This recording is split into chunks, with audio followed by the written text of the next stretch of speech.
दोस्तों, आप लोग कैसे हो। आई होप आप लोग बहुत अच्छे होंगे और बहुत अच्छे तरीके से पढ़ाई भी कर रहे होंगे।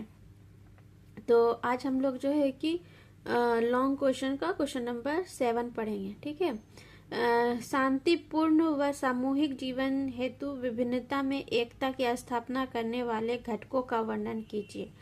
तो इसका आंसर है कि पहले हेडिंग देंगे कि शांतिपूर्ण व सामूहिक जीवन हेतु विभिन्नता में एकता की स्थापना। मतलब क्या हुआ इसका मतलब, इसका पहले कोई भी क्वेश्चन हो उसका मतलब समझा करो तो अपने आप लिख दोगे। ठीक है।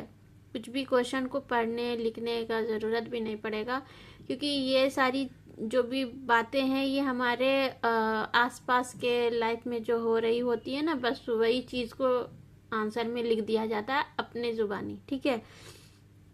शांतिपूर्ण व सामूहिक जीवन मतलब कि जहाँ पर जिस जगह हम लोग रहते हैं, जिस देश में रहते हैं, जिस समाज में रहते हैं, वहां पर के लोगों के साथ मिलजुल कर करके, भाईचारा बना कर करके, सबका एक दूसरे का हेल्प कर करके, सब लोगों को एक साथ मतलब एक जैसा समझना, कोई भेदभाव, कोई ऊंच नीच का भेदभाव नहीं रखना चाहिए, भावना नहीं रखना चाहिए। सहयोग की भावना, सद्भाव की भावना रखने वाला ही चीज शांतिपूर्ण और सामूहिक जीवन होता है। ठीक है। उसी में हेतु विभिन्नता में एकता की स्थापना। विभिन्नता है हमारे वही मतलब हर जाति धर्म के लोग हैं, हर कास्ट के लोग हैं। ठीक है। तो उन सब को एक साथ हम लोग इस समाज में हम लोगों को रहना ही रहना है। हर लोग एक दूसरे के साथ तब मिलजुल करके रहे, खुशी से रहे, शांतिपूर्ण रहे, एक दूसरे के साथ हंसे बोले, दुख सुख में साथ दे। तो वही जो है कि एकता, विभिन्नता में एकता मतलब सभी लोग अलग हैं लेकिन एक हैं, ये इसका मतलब ये हुआ। तो इसको आप हेडिंग बना लीजिए। आंसर है संपूर्ण शांतिपूर्ण व सामूहिक जीवन हेतु विभिन्नता में एकता की स्थापना।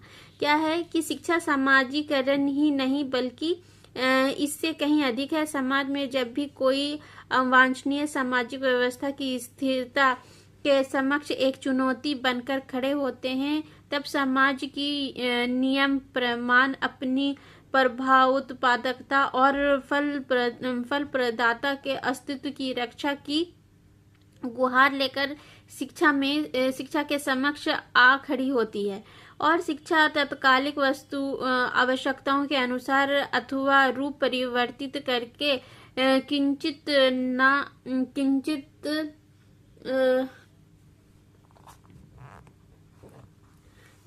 किंचित नया स्वरूप धारण कर चुनौती का उत्तर देने के लिए तैयार हो जाती है। हिंसा, घृणा और आतंकवाद से पीड़ित वर्तमान 21वीं सदी के युग में भी शिक्षा समाज में व्याप्त कई विभिन्नताओं का सामना करने हेतु शांति शिक्षा के रूप में एक नया संप्रत्यय लेकर आई है। शांति शिक्षा शांति की शिक्षा है। यह मानव मात्र को अशांति, हिंसा व संघर्ष के तत्वों से मुक्त कराने का प्रयास है। शिक्षा का उद्देश्य मानस का विकास करना सिखाना है। बालक को जिम्मेदार नागरिक के रूप में तैयार करना है, जो अपने पड़ोसियों के साथ रहना सीखे, सुख दुख में सहायक हो सके। तात्पर्य यह है कि बालक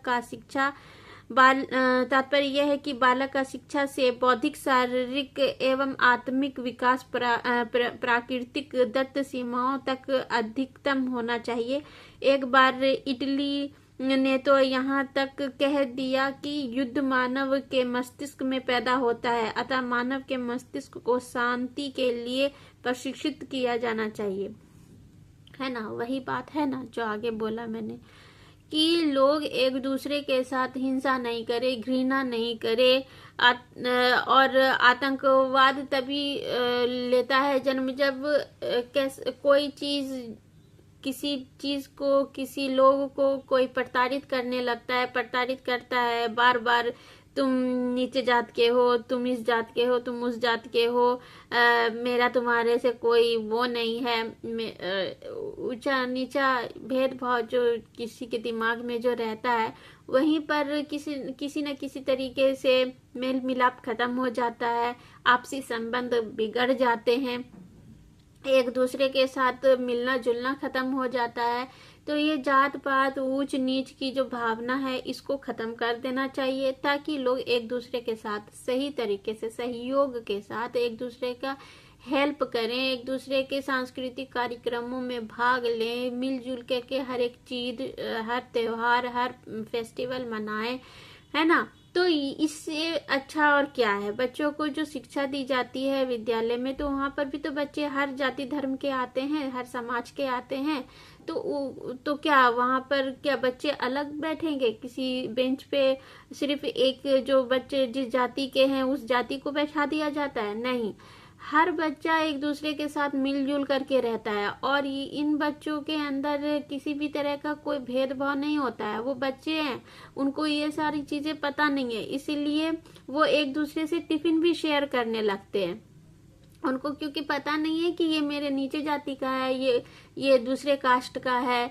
हाँ, जाति धर्म ऊंच नीच की भावना उनके अंदर नहीं रहती है। तो हम लोगों को जो है कि इसी तरीके से बड़े लोग को भी रहना चाहिए, ताकि हम लोगों में हमेशा खुशी महसूस हो। ठीक है, अगर किसी वजह से बच्चों में कुछ अनबन भी हो जाता है तो अगले दिन फिर से मिल जाते हैं। तो यही चीज होना चाहिए बड़ों में भी, ताकि हमारी जो सामाजिक व्यवस्था है वो सही तरीके से चल सके। और इसी के लिए इटली ने ये एक बार कह दिया था कि जो चीज युद्ध की भावना इंसान के दिमाग में पैदा होती है, ठीक है, तभी ये जो है कि युद्ध होता रहता है। और ये मस्तिष्क अगर शांत हो जाए, किसी के लिए कोई तरह का कोई गलत सोच ना रखे, हमेशा सबको एक माने, एक समझे, और प्यार से सबसे बात करे, इज्जत दे सबको, मान मर्यादा सबकी बनाए रहे, समाज का एक जो प्रतिष्ठा है उस चीज को बनाए रहे, भारत में सब लोग एक समान है, ये एकता, नागरिकता जो है, एकता में एकता का भाव जो है कि होना चाहिए, तभी जो है कि हमारा देश आगे बढ़ेगा। ठीक है, प्रायः सरसरी तौर पर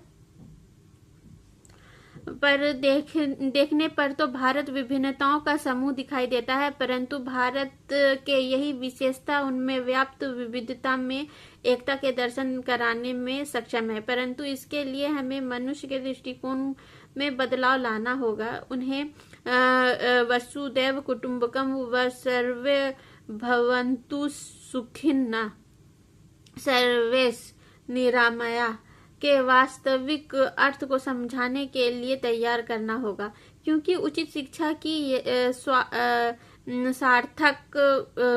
सार्थक माध्यम से नहीं देखा जा सकता। जीवन को बिना समन्वित रूप से समझे हमारी व्यक्तिगत व सामूहिक संस्थाएं और अधिक गंभीर व व्यापक हो जाएगी। शिक्षा का लक्ष्य केवल विद्वानों की खोज करना नहीं है, बल्कि उसका लक्ष्य भयमुक्त वातावरण का सृजन करना व दो व्यक्तियों के बीच शांति की स्थापना करना भी है। दरअसल शांति तो मनुष्य के भीतर ही होती है, यह बाहर से आरोपित कोई वस्तु नहीं है जिससे प्राप्त करना है, अथवा जिसे स्थापित करना है। जरूरत इस बात की है कि मन के भीतर वास करने वाली शांति को अस्थायी रूप दिया जाए, और यह तभी संभव है जब किसी भी प्रकार के अशांति, असहिष्णुता व कट्टरवाद को पनपने ही ना दिया जाए, एवं किसी भी छोटे से छोटे विवाद को तुरंत सुलझा दिया जाए। ठीक है, शांति के लिए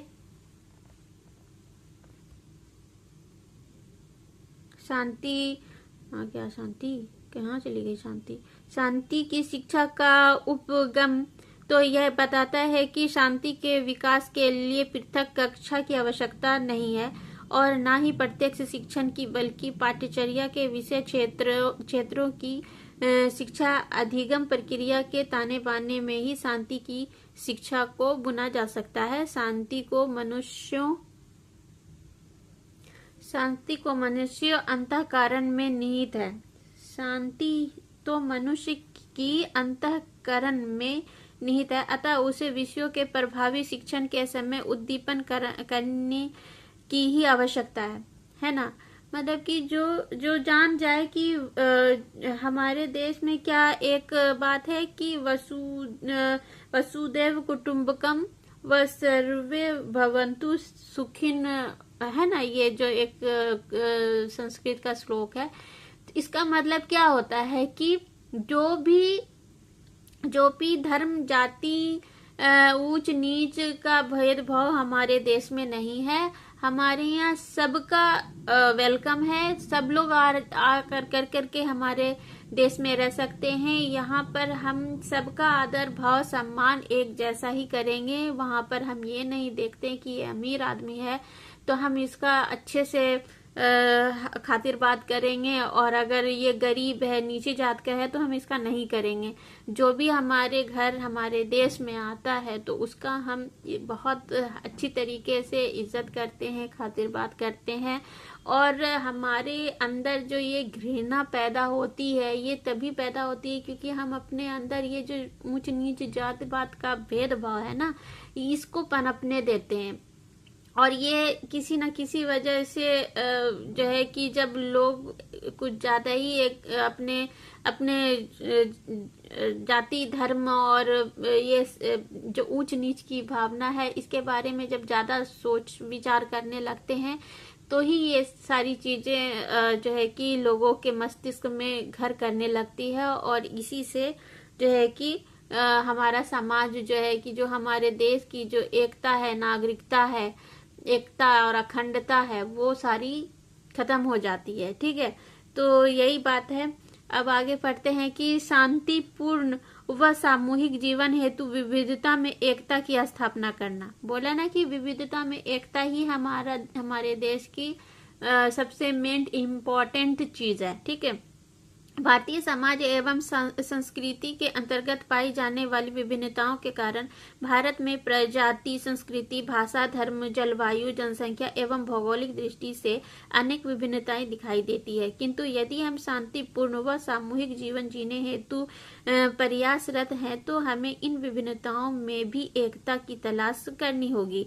मतलब कि अगर हर तरह की जाति है, संस्कृति है, धर्म है, जलवायु है, जनसंख्या है, भौगोलिक दृष्टिकोण है, भाई जलवायु भी हमेशा चेंज होता रहता है, तो क्या हम उसे कुछ ये करते हैं? नहीं, हर तरह का मौसम बदलता है और हम सब मौसम को पसंद करते हैं, है ना। उसी तरह हमारे देश में जो है कि हमारा इंडिया ही ऐसा जगह है जहाँ पर जलवायु भी बदलती है, हर जाति धर्म के लोग भी है, बहुत सारा रंग है यहाँ पर। और सब लोग एक दूसरे के साथ अगर बहुत अच्छी तरीके से रहें, घुल मिल करके रहें, प्यार से रहें, सबकी संस्कृति को अपनाएं, सबके प्यार और सबको इज्जत और प्यार दें, जाति धर्म ऊंच नीच की भावना को अपने मन से निकाल दें, अपने दिल से निकाल दें, अपने दिमाग से निकाल दें, तो हमारा देश जो है कि बहुत अच्छा रहेगा और खुश रहेगा। ठीक है, हमारी नागरिकता एकता में अखंडता, एकता के भाव जो है कि वो विविधता में एकता के भाव को हमेशा बनाए रखना हमारी भी जिम्मेदारी है।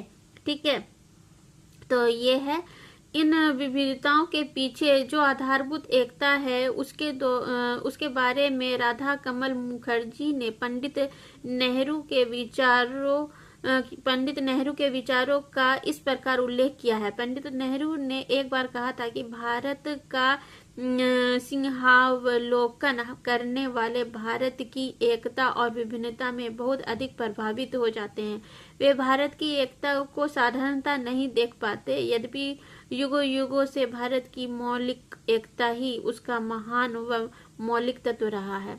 हाँ, उन्होंने ठीक कहा कि जो हमारे मतलब युग युग से चलता आ रहा है कि हम लोग सब लोग एक साथ रहते हैं, पड़ोसी में भी झगड़े लड़ाई होते हैं, होती है तो वो क्या करते हैं, वो आज किसी चीज के लेकर के गुस्सा हुए तो फिर कल मान भी जाते हैं, हंसने बोलने लगते हैं, क्योंकि हमको रहना उसी जगह पे है।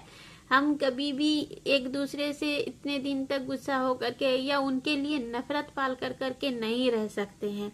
और यही चीज हमारी मौलिक शक्ति है, ठीक है, मौलिक एकता ही है, ठीक है। तो ये चीज हमें हमेशा याद रखना चाहिए, ठीक है। भारत की एकता के संबंध में सर हर्बर्ट रिजले ने कहा है कि भारत में धर्म, रीति रिवाज और भाषा तथा सामाजिक और भौतिक विभिन्नताओं के होते हुए भी जीवन की एक विशेष एक रूपता कन्याकुमारी से लेकर हिमालय तक देखी जा सकती है ना। कन्याकुमारी से लेकर हिमालय तक हम लोग, मतलब देखो, सब लोग अपनी रोजी रोटी के लिए मतलब कि कन्याकुमारी से लेकर हिमाचल प्रदेश तक आते जाते रहते हैं। तो क्या सिर्फ हिमाचल प्रदेश के लोग ही वहां पर रहते हैं क्या? भारत में अब जो है कि कोई भी कोना हो, लोग रोजी रोटी के लिए एक दूसरे जगह पे जाते रहते हैं। तो वहां के लोग उनको अपनाएंगे, उनके लोग हम लोग अपनाएंगे।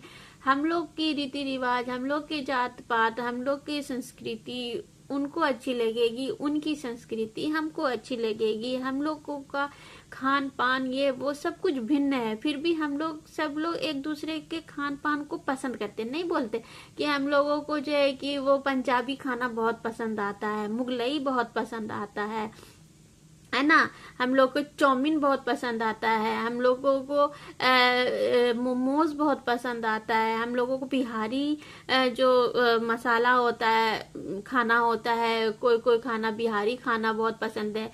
किसी जगह की मिठाई बहुत अच्छी लगती है। तो क्यों हम लोग खान पान को भी तो मतलब कि पा रहे हैं ना, उसको पसंद कर रहे हैं। तो उसी तरह हर जाति धर्म की संस्कृति रीति रिवाज को भी तो हम लोग अब एक्सेप्ट करते हैं, जाते हैं, घूमते हैं, अच्छा लगता है। तो ये सारी चीजें हैं, ठीक है। उसके बाद फिर इसी प्रकार भारतीय संस्कृति की एकता के विषय में CEM जॉर्ज का मानना है जो भी कारण हो, विचारों तथा जातियों के अनेक तत्वों में समन्वय अनेकता में एकता उत्पन्न करने की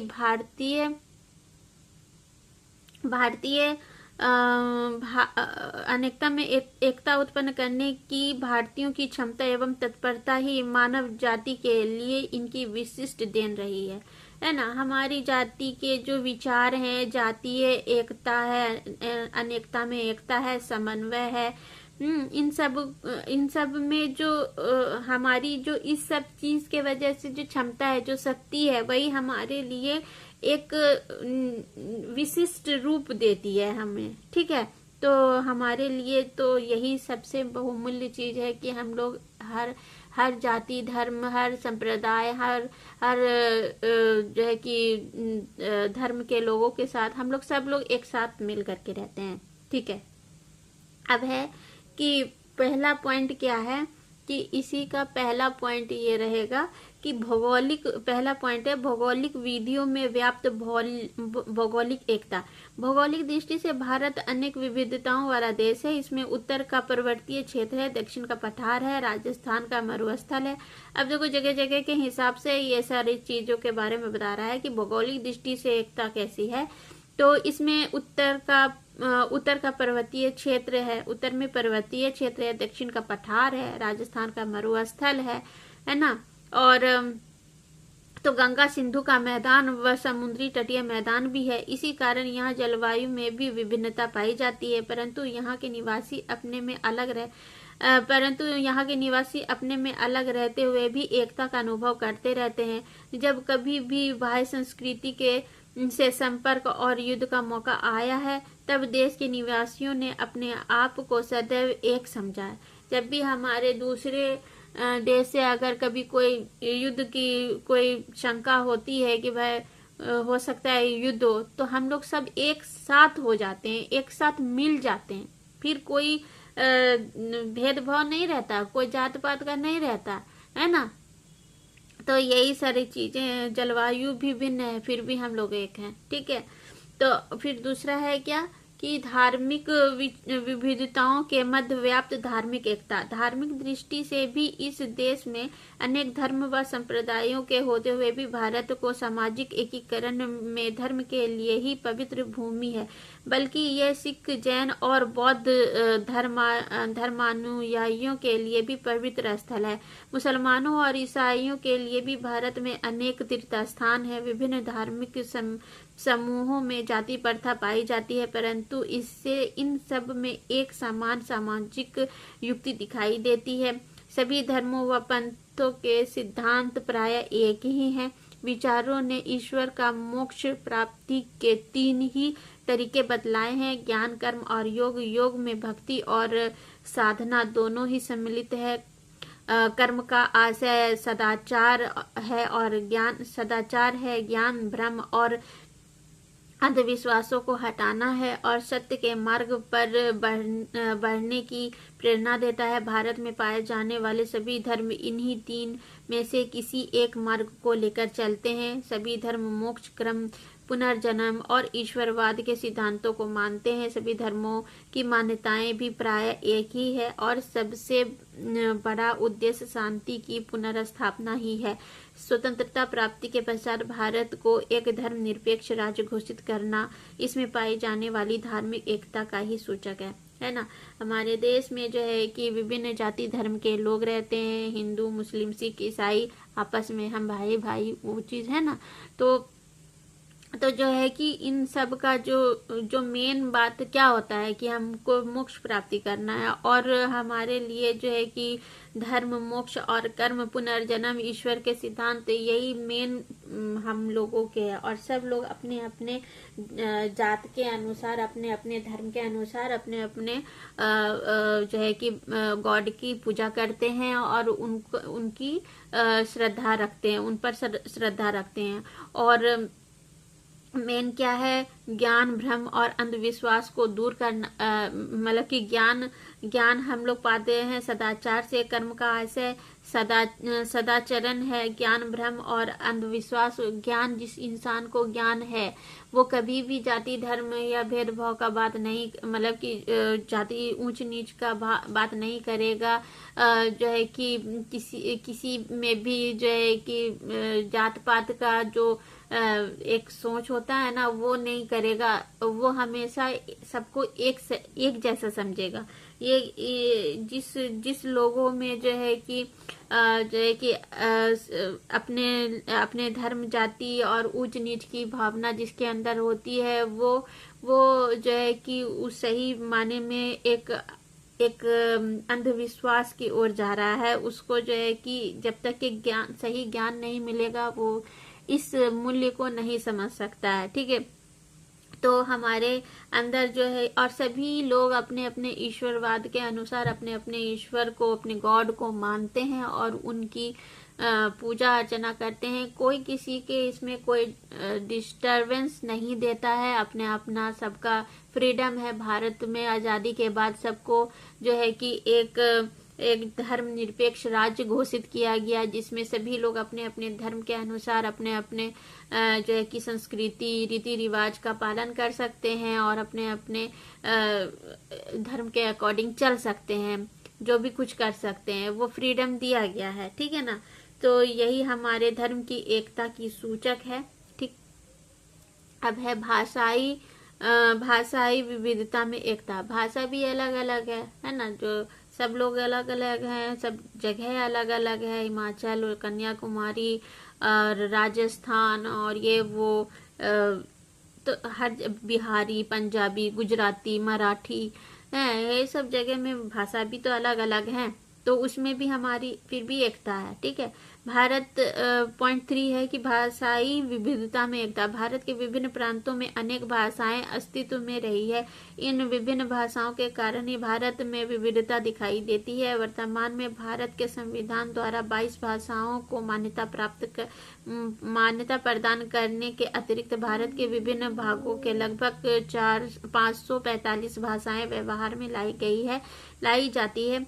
यह भी सच है कि भारत में भाषा के नाम पर सतत विवाद रहा है। भाषा के आधार पर राज्यों के निर्माण की बात की गई है। बिहार, मध्य प्रदेश, राजस्थान, हिमाचल प्रदेश और पंजाब हिंदी भाषा राज्य हैं। अन्य राज्य असम, बंगाल, उड़ीसा, आंध्र प्रदेश, गुजरात, महाराष्ट्र, कर्नाटक, तमिलनाडु और केरल में अपने प्रदेश की भाषा बोली जाती है। भारत में अंग्रेजी भाषा परिवारों से संबंधित है। इंडो आर्यन, द्रविड़ और यूरोपीय, इनमें बंगाली, मराठी, गुजराती, उड़ीसा, पंजाबी, बिहारी,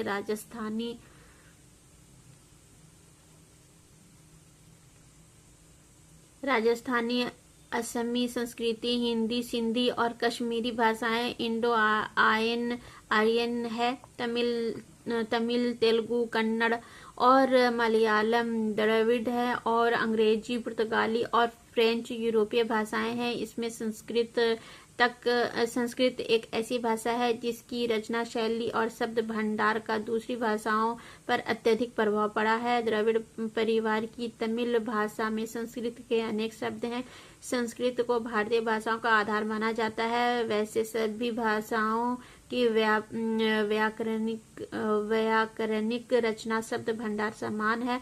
इसमें स्पष्ट होता है कि भारतीय भाषाएं भी संश्लिष्ट रूप से जीवित हैं। ठीक है। सामाजिक एकीकरण में भाषा की महत्वपूर्ण भूमिका रही है। हिंदू और मुस्लिम संस्कृति के सम्मिलित में एक मिलीजुली संस्कृति का जन्म हुआ। आज भी भारत में 72% भारतीय आर्य भाषाएं और 20% द्रविड़ भाषाएं बोली जाती है। देखो, इसमें जितना भी भाषा है सबके बारे में दिया गया है और कितना भाषा को भारत के संविधान में जो है कि मान्यता प्राप्त है। ये सारी चीजें हैं। हर पूरे इंडिया में जहाँ पर जो भाषा बोला जाता है वो सब कुछ है और उसको क्या स्थान दिया गया है, ये सब चीज आपको याद रखना पड़ेगा। ठीक है, आगे बढ़ते हैं। आगे है कि अब क्या है कि जातीय व प्रांतीय विभिन्नता में एकता। भारत में अनेक जातियों के सम्मिश्रण के बावजूद सभी जातियों की अपनी अपनी भाषाएं परिलक्षित होती हैं व इनमें व्याप्त अनेक समानताएं संपूर्ण भारत की संस्कृति समाज की एकता को भी आभासित करती है। सभी जातियां कर्म, पुनर्जन्म, मोक्ष, संस्कार, पुरुषार्थ आदि को किसी न किसी रूप में स्वीकार करती है। इसी प्रकार कला, शैली आदि अनेक रूपों में भारतीय संस्कृति की एकता सर्वत्र विद्यमान है ना। कि जाति और प्रजातीय विभिन्नता भी है। हर जात के लोग अपने अपने धर्म के अकॉर्डिंग, अपने अपने गॉड के अकॉर्डिंग अपने अपनी जो है कि भाषाओं और संस्कृति और रीति रिवाज को अपनाते हैं और उन्हीं के अकॉर्डिंग चलते हैं। ठीक है, जो भी उनके धर्म में कहा गया है उसको मानते हैं। और पूजा पाठ हो या जो है कि मुस्लिम लोग जो है कि अपना करते हैं, हिंदू अपना करते हैं, सिख ईसाई अपना करते हैं। हर जाति के लोग अपने अपने धर्म के अकॉर्डिंग चलते हैं और इसमें किसी भी तरह की कोई रोक टोक नहीं है।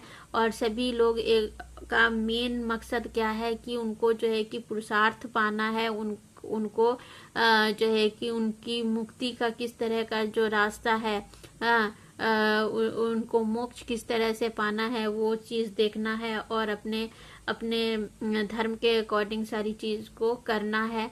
और ऐसा नहीं है कि अपने ही सब लोग एक दूसरे के जो है कि संस्कृति, सभ्यता, संस्कृति, रीति रिवाज और सबको मतलब सब लोग एक दूसरे के साथ मिलकर करके रहते हैं और चलते हैं।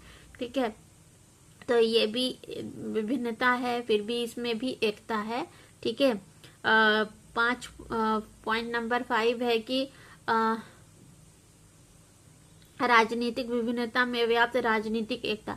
राजनीतिक दृष्टि से भी भारतीय संस्कृति विविधता लिए हुए है तथा प्राचीन काल में देश की विशालता व यातायात के पर्याप्त साधनों के अभाव में यह परिलक्षित भी होती है। किंतु मगध के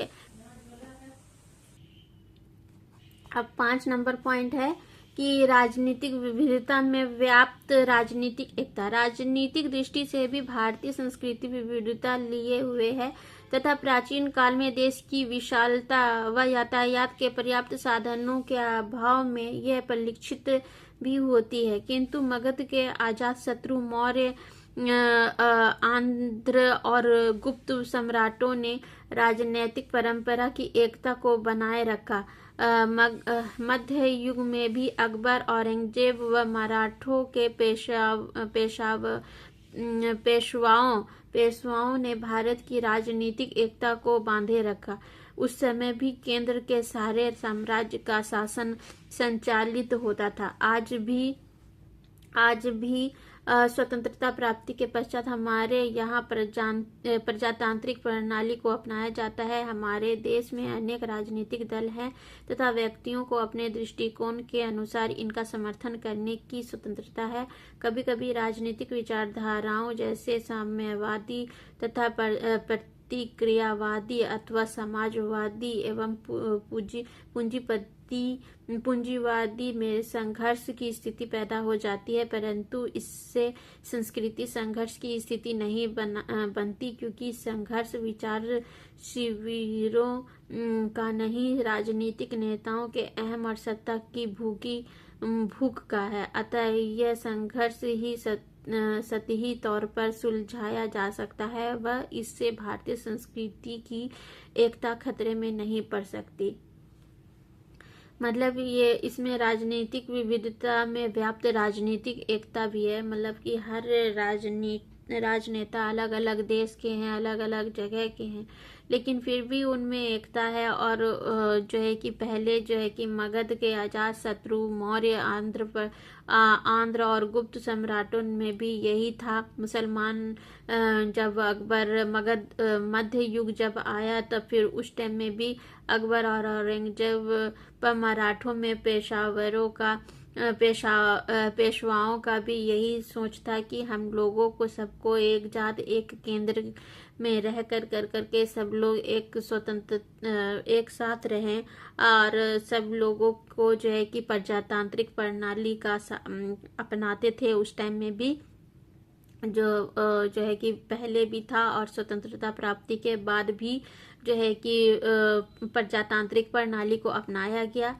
और हमारे देश में राजनीतिक दल और उनका जो दृष्टिकोण है, जो हर देश के लोग अपने अपने देश के अकॉर्डिंग सोचते हैं और उसी के अकॉर्डिंग अपने अपने देश के अनुसार राजनीति के विचारों को अपने सामने समक्ष रखते हैं। लेकिन मेन मुद्दा ये होता है कि हम सब राजनीतिक विविधता होने के बावजूद भी जो राजनीतिक एकता है उसमें बनाए रखना है, क्योंकि हमारी एकता कहाँ से है? हमारे भारत में हमारे सभी लोग एक दूसरे के साथ मिलकर है ना। तो सब में जो है कि विभिन्नता में एकता। हमारे भिन्न देश के नेताओं में भी भिन्नता है, लेकिन सब लोग फिर भी एक है। जब असेंबली में बैठते हैं तो सब लोग एक साथ ही बैठते हैं, है ना। अपने अपने पक्ष को रखते हैं, लेकिन सबका सोच क्या है कि हमारे देश की तरक्की करना, हमारे राष्ट्र की तरक्की करना, हम अपने नागरिकों के लिए क्या क्या सुविधाएं दे सकते हैं, यही सारी बातें होती हैं। तो चलो ये बात हो गया। उसके बाद फिर कला व साहित्य में एकता। ठीक है, कला व साहित्य में एकता। तो भारतीय जीवन में कला व साहित्य की एकता भी बहुत महत्वपूर्ण है। चित्रकला, मूर्तिकला, स्थापत्य कला एवं नृत्य, संगीत आदि कलाएं भारत की एकता को भी परिचायक है। कर्नाटक का यक्षगान, केरल का कथकली, भरतनाट्यम, कुचिपुड़ी, मोहिनी अट्टम, ओडिसी, मणिपुरी आदि सभी प्रकार के शास्त्रीय नृत्य संपूर्ण भारत में प्रचलित है ना। ये सब जगह के जो नृत्य है, संगीत है, वो बहुत ज्यादा प्रचलित हैं। देश के विभिन्न भागों में बने मंदिर विहारों में बोध गया व राजगीर उत्तर प्रदेश में प्रचलित है। देश के विभिन्न भागों